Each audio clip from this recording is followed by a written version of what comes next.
Hi, this is Bill Foote.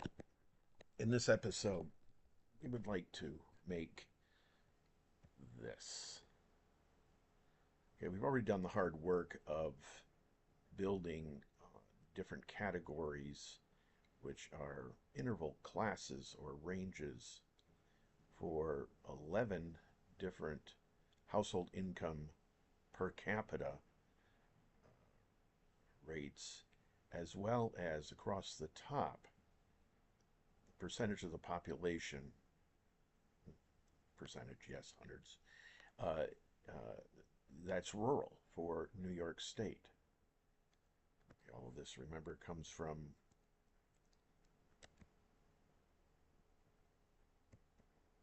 data for the state by county, and we have 62 such counties altogether. We had already made a grid, beginning and ending intervals, cut this up very nice and fine with 11 prime number points, and also put a little bit of something in here where we have the raw counts, otherwise known as a frequency, for the number of counties in each of those HHI categories along the right-hand side of this box, which we call a Bayes box. It's really a cross-tabulation box. And across the bottom, the margin of the table, we did the same for the counts of counties in each of these rural categories across all of the HHI. We get 62 here. But one of the cool things we can do is this. We can highlight this column, go to conditional formatting, go down here to data bars and choose data bars. Here, let's do red. And that gives you a very nice visualization of that data instantly. It isn't so nice on the bottom here. Nobody wants to change this. This looks more like what is typically known in the business as a rug. And we can conditionally format this as well with data bars again. And let's pick blue for this one. You can see that the relative sizes of each of these appears. This one looks like a interesting distribution, skewed in this way. We will talk about that in a future video. But right now we just want to replicate the experience of making this relative frequency and cumulative relative frequency diagram. We will interpret these as probabilistic statements of the probability of a midpoint in each class interval. So I've already made one for the HHI experience, and this is the midpoint, which is equal to half the average of this beginning and this end. I did that, just copied it down. We're going to do something similar with rural. Relative frequency is then going to be this three counties in this particular beginning and ending interval with that midpoint of 40,452 divided by, as you can see, there we go, sum. Okay, that's the sum. By 62 in each case, the sum of the counties, which we have very conveniently, using formulas, create from selection. The bottom row is so intelligently chosen for us. And there we go. And of course, over here, we can see we have sum of counties, and that's 62. So we compose relative frequency. We'll make these two-digit numbers, okay, for formatting purposes, and simply copy this all the way down. As you can see, that row counter continues to change.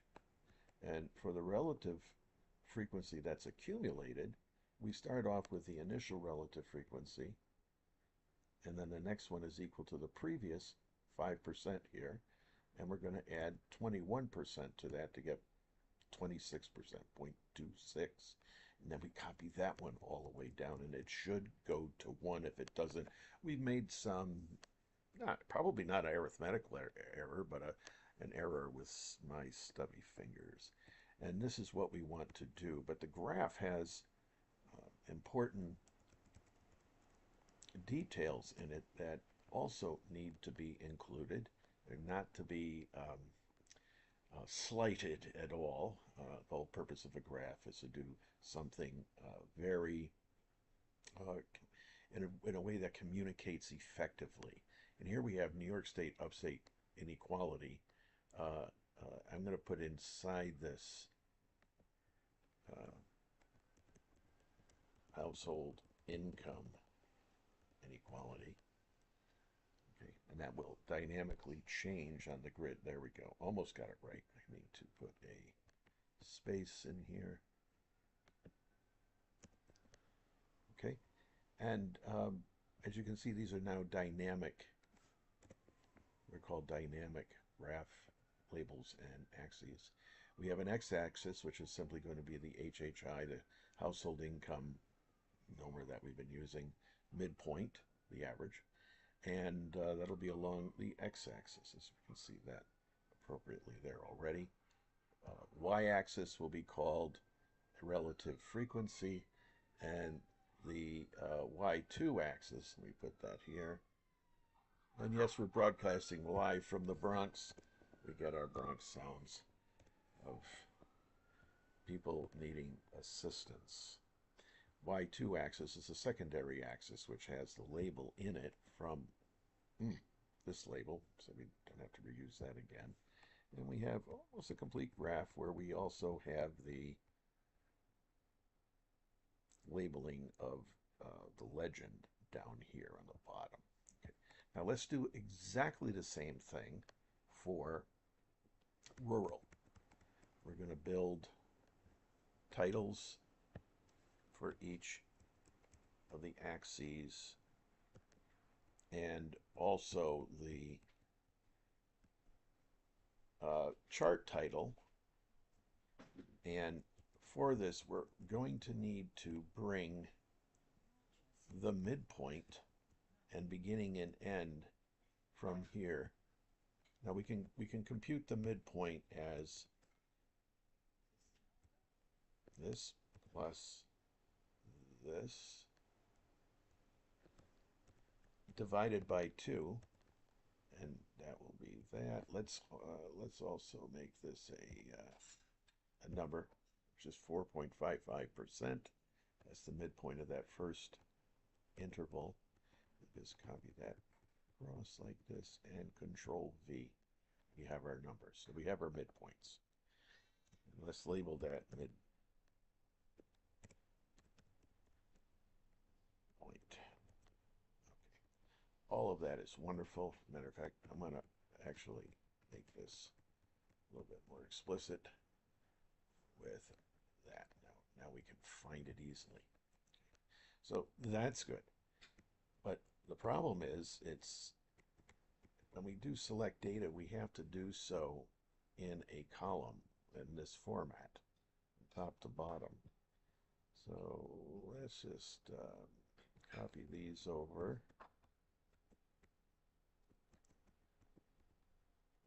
And that was made, as you can see, with wrap text. If you unlock that and then do that again, there we go. It sets things, and a little bit of space there so we can see it. Okay, what got copied over was the format, so we get to use that. But what do we put here for the midpoint? This is how we do this. We are going to transpose. Every column will become a row in this transpose. So we're going to select all 11 of these rows and do equals transpose, open parentheses, walk our cursor over to the midpoint like this. Shift Control right arrow will pick up the whole sequence. Now, don't press enter, but do put a right parentheses, put your finger on the shift key, the control key, and the enter key. See what happens? We made what is called an array. This is production level stuff already. And there it all comes in. Now we're going to put this into a number format like this. And now we can do our relative frequencies, or can we? Whoops, no we can't. So we also have to put our frequency count. So let's put it over here on the side. Actually, we should put it over here. We have to rebuild this. We conveniently had 3, 13, 25, all of that in a nice column. We don't have that anymore. Remember, frequency simply means count. So let's put this here. Another transpose of what? Okay, let's select the transpose destination space. Walk our, oops, I didn't want to do that. Destination space. We have to put our cursor up in, as you just saw, cursor put in the, we need to put it in the formula bar. And we do equal transpose again. Open parentheses. Now we walk over here to the row of counts for rural distribution, population. Remember, do not press enter, but we will press shift 0 or the right parentheses. Keep your finger on the shift, control, enter, and you see those curly brackets. We look for those, and yes, it dropped all of those directly in here without a problem. Okay, let's just fix this here. Everything look square. And now we can do the relative frequency. This will be equal to the frequency, the count, relative to the number of counties, which we've already saved. There we go. And we're going to put this into a, this is convenient. You put it here, and this formatting of 0.18 will continue all the way down, 2 decimal places, rounding. And there we go. And notice down here in the bar down here, the results bar, it says sum 1, which is exactly what it should be. All of these should add up to 1. They're all relative to one another. They are mutually exclusive, no overlapping intervals, and completely exhaustive. It's everything in this space. Now, there are other spaces that might impugn on, but we're just looking at this space. And the cumulative, again, is equal, the first one is the initial condition is equal to 18%. The next one is going to be equal to the previous one of 18 plus the accumulator, the flow. Boom. We build the stock of frequencies, stock of counties up like this, and it adds up to 1 again. So what title we're going to use here? Why don't we borrow the title? Both of these titles for the moment. Just copy and paste them over. Remember, we select Control C, bring it over to the destination, Control V. Only this is no longer HHI, it's rural.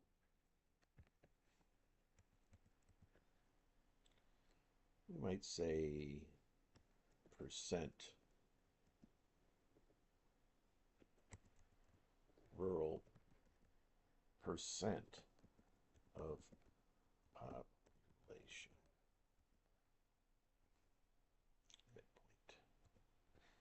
Okay, the midpoint's kind of useful there, so people know that there was an interval, and this is the direct middle of the interval. the central location of the interval. And we might say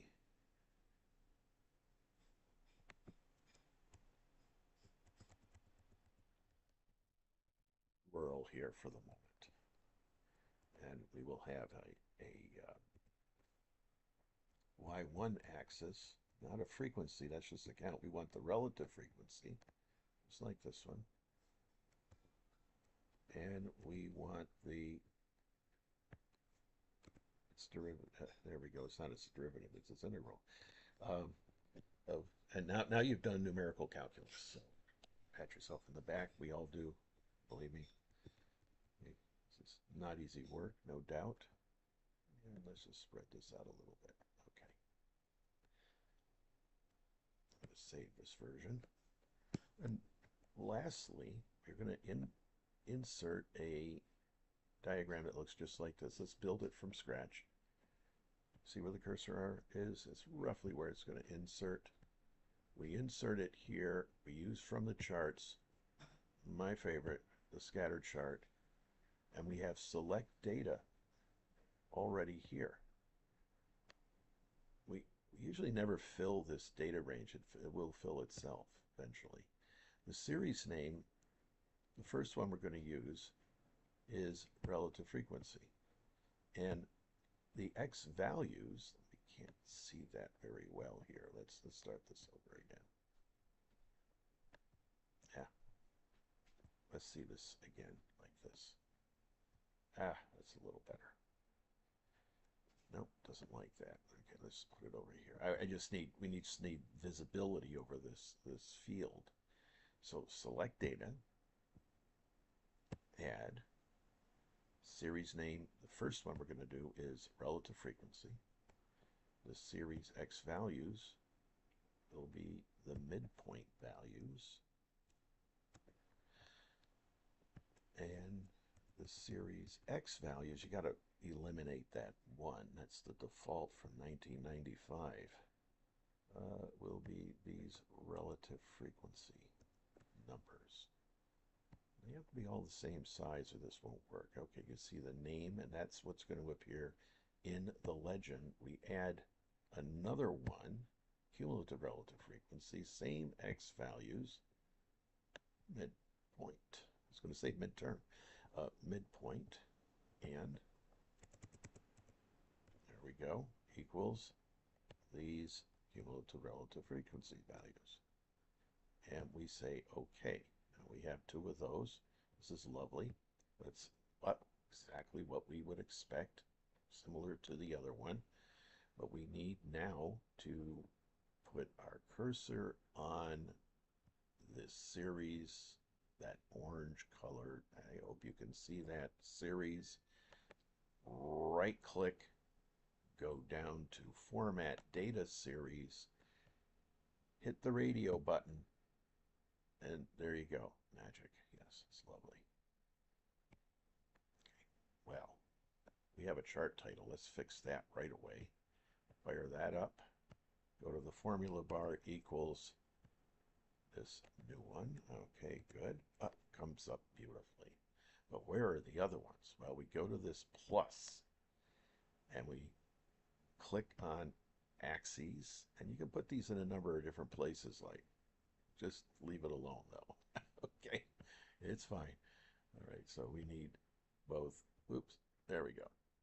It's detecting where the axes are already, so we also want to put in a legend of our own time, and put that in the bottom, as I mentioned in other venues. That's better use of the canvas, the amount of real estate literally you have. And if we put it to the left, look, we squeeze in that graph. Some people like that. Some people like that. Most people I work with don't like that. So we click that, press enter, and it's already there. So here's the secondary y-axis, which will be cumulative relative frequency. And the primary, we click it, go to the formula bar, equals relative frequency. And now we have almost a camera-ready approach to life. We have tables, we have chairs, we have linen, we have the setting. It's all here. So the only other thing we can do that could help us here is on both of these graphs, notice that we go to 120. Now that doesn't exist in the data. It only goes to 1. So how do we fix that? We click on a axis data point, right click that, and format that axis. Notice it goes to an automatic 1.2. Change that just to 1. Boom. Done. Lovely. Now, on the bottom axis, that's a little troublesome too. The x-axis, click on that, and you can see it goes to a minimum of 0. Well, we know that the minimum is 37,355, which is the Bronx. That's the amount of average income in a household in the Bronx. Let's pick 35 just to give it a little bit of space, and you can see what happens there. Now this is almost ready for prime time. Yeah, close to it. And we will deposit these into a separate space. Let's call that the dashboard. And we can do that very simply. There's actually a good technical way to do it, which I may do in a future episode. But just click this, Control. You can do a Control C. See what happens. Pop it here, Control V, nice. Okay, we didn't eliminate it on this worksheet. Okay, and highlight that one, just select it, Control C. Put it on the dashboard. And I think we're going to put a fork in it. Say it's done at about 190 degrees. We can eat this, do with it what you like, consume it at least. And I guess the only other thing I would do here is size these. It's very interesting that that didn't happen. There we go. Now they're almost ready. Oh, I see. I see. We got some extra stuff here, which we can play with. We can get our producers to play with that. So now we have income distribution and locational distribution. We're doing a spatial model. Yes, very interesting. And we're doing frequencies. We're going from space to frequencies. Frequency domain from the Euclidean, no, it's actually a spherical space domain. So that's cool. This is a great place to stop and reflect. And thanks very much for your kind attention. See you in another episode.